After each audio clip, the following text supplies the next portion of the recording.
All right, welcome back to the second segment of the ABCs of CPD and CFD. We've got two new guests with us here today, and a great segment because we're going to be talking about police and what's going on with police and how they do and what they do. But first, we've got Amanda Ford, the Assistant Director over at the Safety Department. I'd like to welcome you to the program. Thank you. And you're going to be talking about the Coalition for Nonviolence Columbus, so we're going to talk some more about that.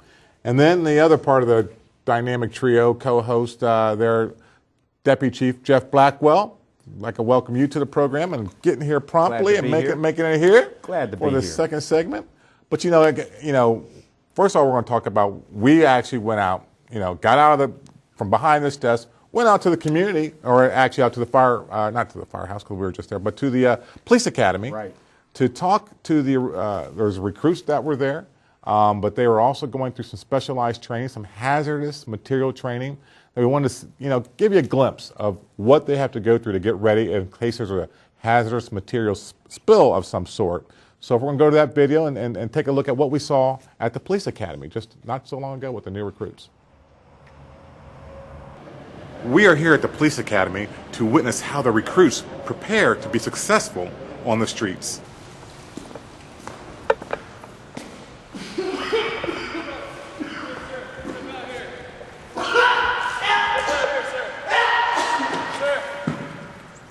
We're trying to teach the recruits how to recognize a hazmat situation, something to do for them to recognize and back out before they actually get involved.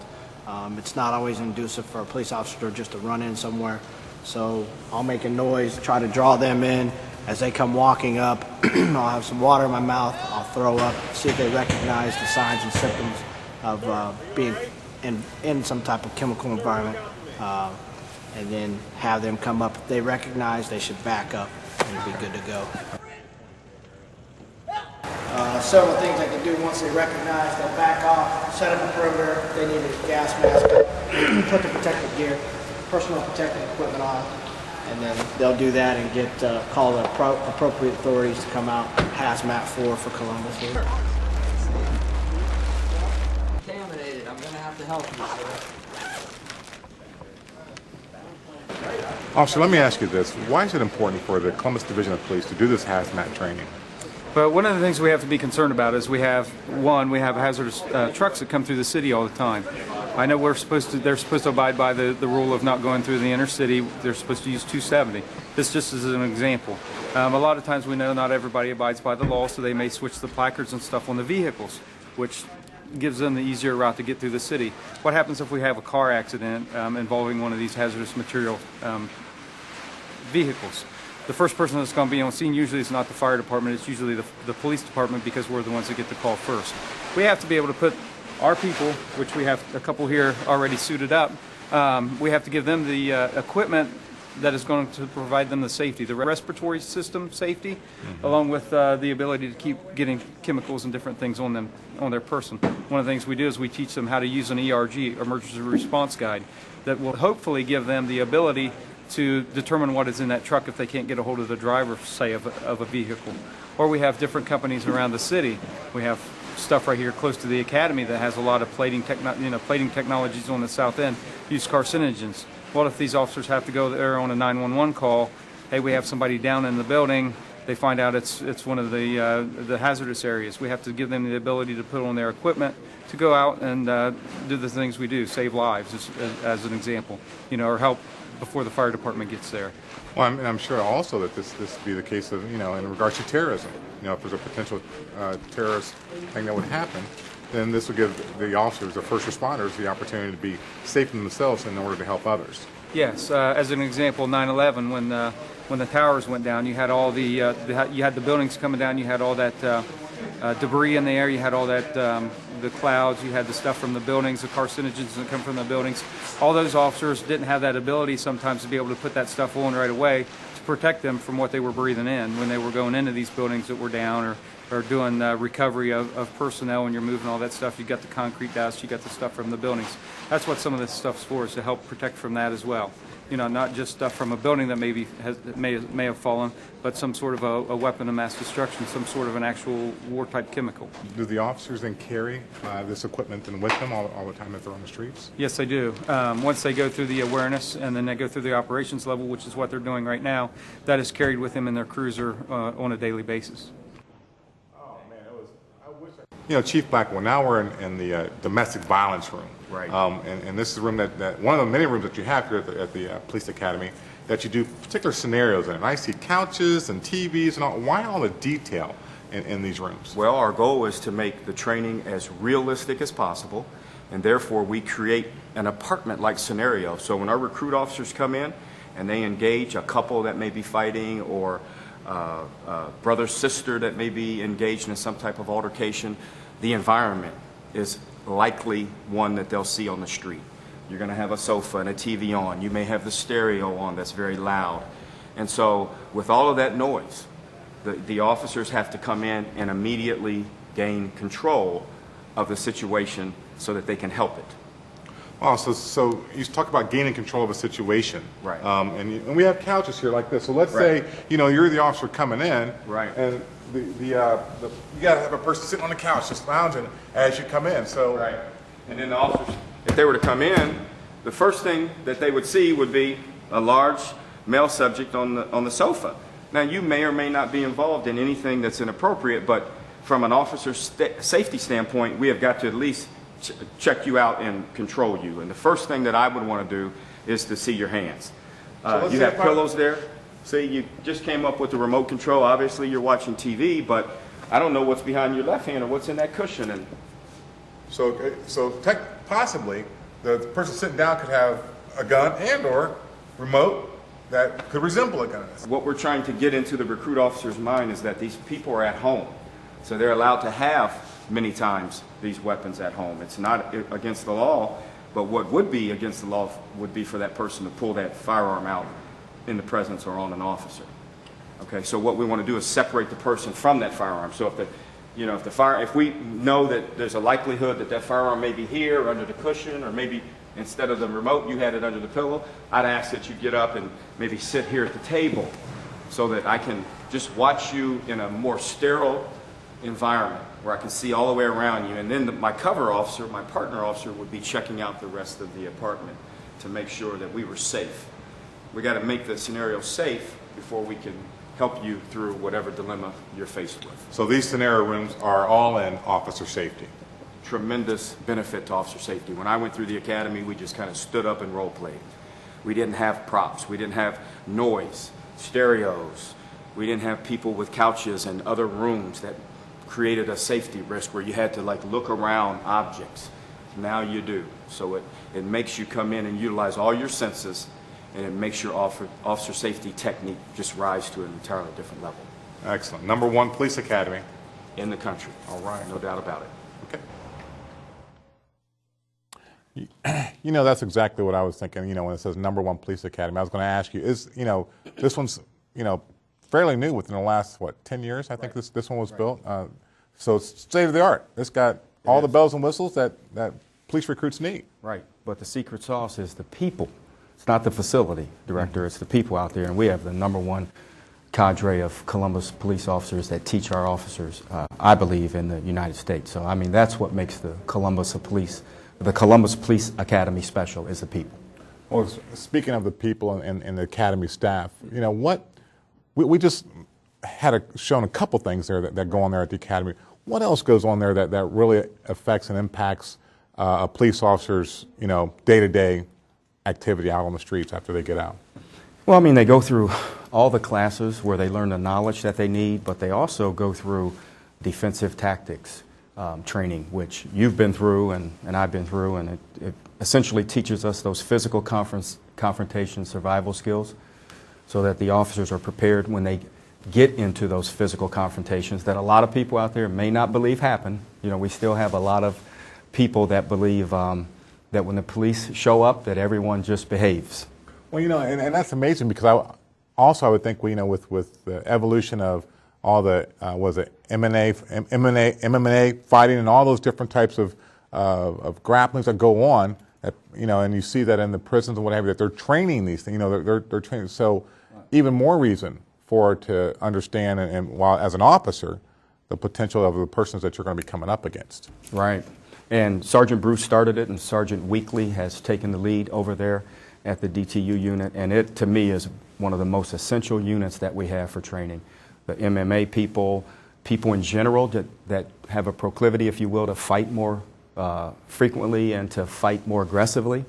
Our officers have to be prepared for that because Joe Smith used to always say in our ABCs training that even if no one else is armed, we bring the gun to the fight. And so if an officer is compromised physically, his or her weapon can be taken and used against them. So obviously we would not want that scenario to play out. So we have to be mindful of being physically fit, physically strong, and having the tactics necessary to survive those encounters. And we just had a class that just completed their classroom, and they go on to the on-the-job training, right, so to say. Field training. Field training. So explain to our viewing audience, first of all, how long is the training academy that they're in there? And then also another question along with that, because people, do you live at the training academy or do you go home? And then in addition to that, how long is the training academy plus the field training that you do after the academy? Well, you don't live there. Like the Ohio Highway Patrol requires that they stay on site. Our recruits are allowed to go home, and they quite frankly probably need to go home at the end of the day. They're probably beaten up and tired, and like Director Ford is tired right now. But the FTO period, once they graduate, is 3 periods, 5 weeks each, where they're out there with a senior, seasoned, veteran officer, if you will, teaching them how to apply what they've learned in the academy to the real world. And they're graded and observed throughout that period. And once they're released, if they do an acceptable job, then they're almost at that cusp of being on 1 year, and where they have their probationary period is over. But they become a full-fledged, if you will, officer at the culmination of their FTO period. Right. So then what do they expect? Are they, after that 1 year and they've gone through their training, are they just cut loose and now they're in a one-officer car and, absolutely, you know, and they're doing the job? Absolutely. That's got to be Director, one of the things I told the recruits on Thursday before they graduated, I had a conversation with a couple of them, and that is, and I'm sure you remember this, day one, you can be faced with a life or death scenario the first run out of the substation. You never know. When the bell rings and that high-profile run goes out, that shooting or that stabbing or whatever, you have got to respond. You cannot turn to your training officer and say, I'm just a recruit and I've only been on the street 1 day. Tell me what to do. We expect you to be able to react appropriately on day one. And that's the focus of our training, right? Because anybody else on the street, you know, you're a seasoned officer out there. Even though you just got out of the academy, right, they expect the same out of you. That's right, as they would any other officer. They look young like I do, but aside from that... Well, I'm not so sure about that, but go ahead.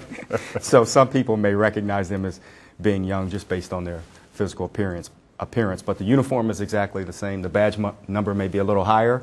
Most people may not recognize that, but they're a Columbus police officer, and the citizens expect, and we expect, that they, you know, respond accordingly. Exactly. Well, and speaking of responding to community, you know, I want to switch gears here a little bit and talk with the Assistant Director Amanda Ford with Safety about, you know, the Coalition for a Nonviolent Columbus. First of all, could you explain to our viewing audience, first, if they've never even heard of the Coalition for a Nonviolent Columbus, what is it and is it meant to do? Because I know it's just through its first year. So yeah, what is it and what is it meant to do? The coalition was created in late 2010 by Mayor Coleman as part of his initiative to address violence. As we know, our homicide numbers were up in 2010, so he was looking for a way to help reduce that number. So he created the Coalition for Nonviolent Columbus, he created apps, so there were several programs that went into play. The coalition started in early 2011, and it is made up of 25 voting members, so to say, and those are individuals who are community leaders. So we have 4 from the north part of town, 4 from the west, east, south, and then we have some representing the faith-based community and then some service agencies. So we have 25 voting members who kind of look to get people more engaged in caring about their community as far as reducing violence, just neighborhood cleanups in general. So we want them to be more engaged, but we also want them to assist in implementation of neighborhood seed grants. So the mayor had put some money in public safety's budget to help fund this coalition so that we could provide community grants. Excellent. So you talk about, very interesting, about the community grants. Mm-hmm. What are those supposed to do? How does somebody apply for this grant? Mm-hmm. And then what's the objective of these grants being given out? Well, what we did was we had about $40,000 to give out in community grants this year. And they funded anything from neighborhood cleanups, graffiti cleanups. We helped fund the Neighborhood Best Practices Conference. We also funded a film festival to combat domestic violence. We also assisted the Ohio Hispanic Coalition with their Taco Watch program for their taco truck vendors and things like that to help them. They were becoming victims of burglaries and vandalism, so it was some education to help reduce their impact from those crimes.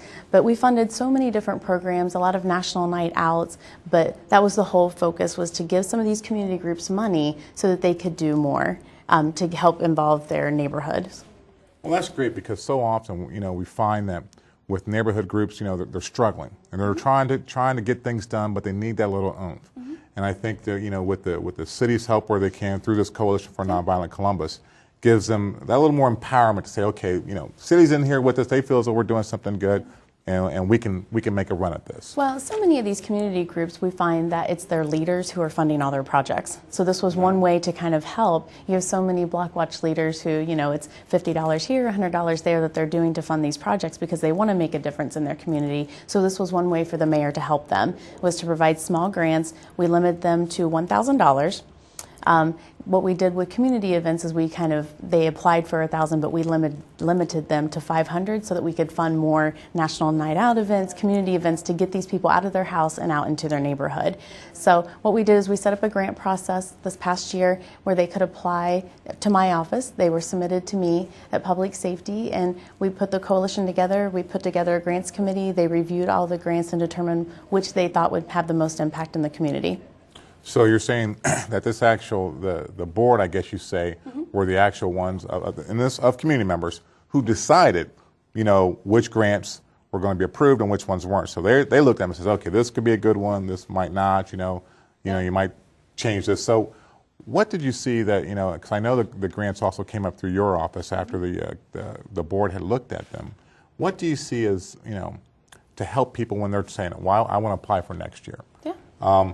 What do you say to them to make sure that they do or don't do on these grants? And then I think there's some follow-up that they have to do afterwards. Right. That's what the most important thing they can do when they're writing their grant application is to truly keep it neighborhood focused and how it's going to impact crime. A lot of groups wanted to do, whether it be a school supply drive, things like that, all very important, but this is truly a nonviolent coalition. So our goal is to reduce crime, reduce violence, focus on our youth who are most at risk. So that's what I truly want to encourage them to include, that criminal component to their grant application, and be very thorough. I know a lot of small community groups are not used to writing grants, so it may be a little more difficult for them, but it's very important to be accurate in what you're writing, to know your neighborhood, and try to figure out how it will truly impact your area and impact the people that are affected by the grant. So I always encourage them to be, as thorough as possible, whether your grant application is 5 pages long or 10 pages long. Mm-hmm. I just want it to be very thorough and have a good understanding of what you're trying to accomplish with the grant.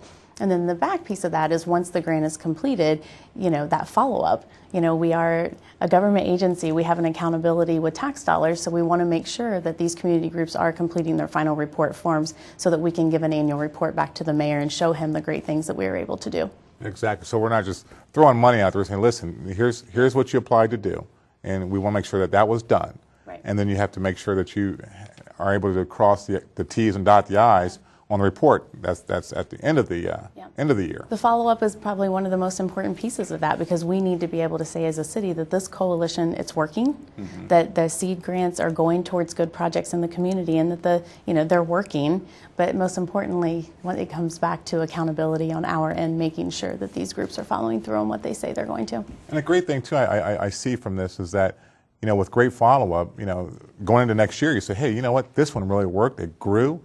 It made a difference, made a great impact in the community. Right. Let's fund this one again. Yeah. Or vice versa. Exactly, yeah. And that ability to submit that final report will have an impact on next year, whether you're eligible for funding or not.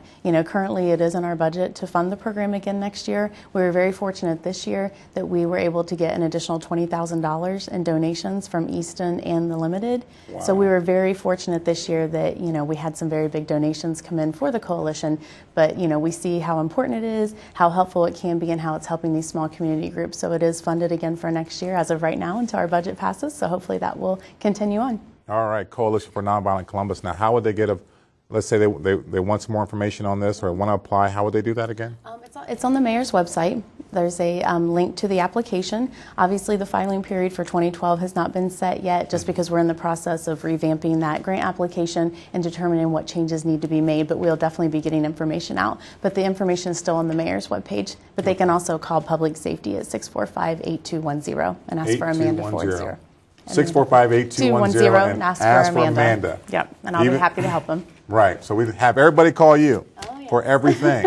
Of course, why not? All right, good deal.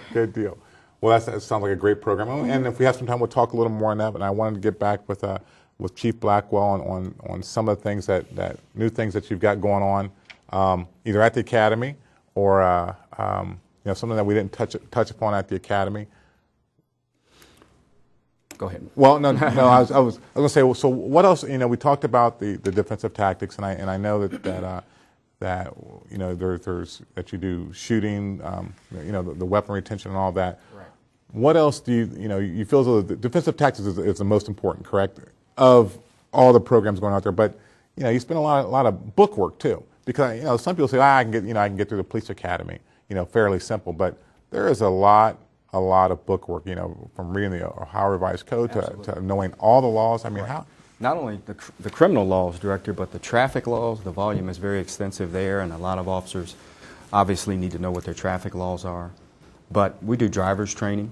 Mm-hmm. That's extensive, and we need a driver's track at the academy, so we're going to be, at some point, working on that because driving is one of the things that an officer does every single day. So to make that safer is something that we clearly want to keep in the forefront of our training modules. Well, and you speak about driving and all the equipment that's in the vehicle. Right. I mean, one thing I'd be worried about is, what if you're in an accident and you've got projectiles, Right. I'm thinking, so make sure that's, how do they do to secure that? But, you're talk about multitasking. Right. I mean, I think an officer's job, you better be able to multitask, be able to see, talk, and... Driver.